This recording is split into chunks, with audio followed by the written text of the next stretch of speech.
Okay guys, this lesson is on multiplying and dividing fractions and mixed numbers, and believe it or not, to multiply and divide fractions and mixed numbers, it's easier than adding and subtracting. It really is. It's the same way with integers. Once you learn how to add and subtract, it is so much easier to multiply because you don't have to change anything.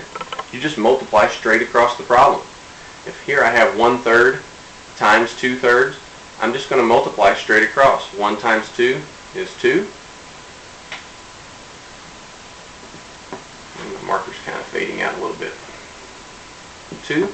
3 times 3 is 9. Remember, we're multiplying, we're not adding. And you do change the denominators when you multiply. That is something that's different than when you add or subtract. Adding and subtracting, once you change the denominators to match, it stays the same throughout the whole problem. When you multiply, the denominator will also change. You multiply the top by the top, bottom by the bottom, or numerator by numerator, denominator by denominator. And so then you look at your answer and you see if it's in simplest form.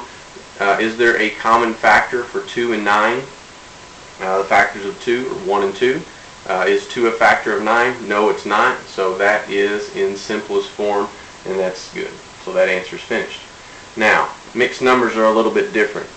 You have to change your mixed number into an improper fraction, and usually we're not used to that. We usually change improper fractions into mixed numbers to get a final answer. Well, in order to solve the problem, we have to change that into an improper fraction, and the way you do that is you multiply the denominator by the whole number, and then you add the numerator back into it. So you have 4 times 1 is 4, plus 1 is 5, and the denominator is 4. And if you look at this, 1 and 1/4 is the same thing as 5/4, and you want to check that. You've got one whole group, 4 out of 4, that's the 1, and you have 1 left over, 1/4, so those are the same thing. So you multiply denominator by the whole number and add the numerator to get your improper fraction numerator, and then the denominator stays the same.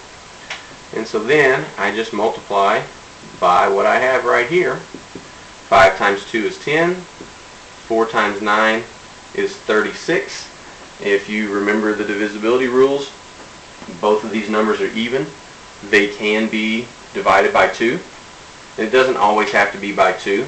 It can be a bigger number, and if you know factors of the numbers, you want to divide by the greatest common factor to save yourself a little bit of time. But you can always divide by smaller numbers. You just may have to do a couple of division problems in lieu of one time. So 10 divided by 2 is 5. 36 divided by 2 is 18. The factors of 5 are 1 and 5. 5 is not a factor of 18, so that is in simplest form. Alright, let's try the dividing now. And dividing is easy as well, easier than adding and subtracting, but you just have to remember one thing. Let's start off with 3/4 divided by 2/7.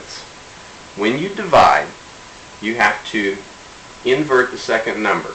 And when I say invert, you're going to flip it upside down, and that number is called the reciprocal.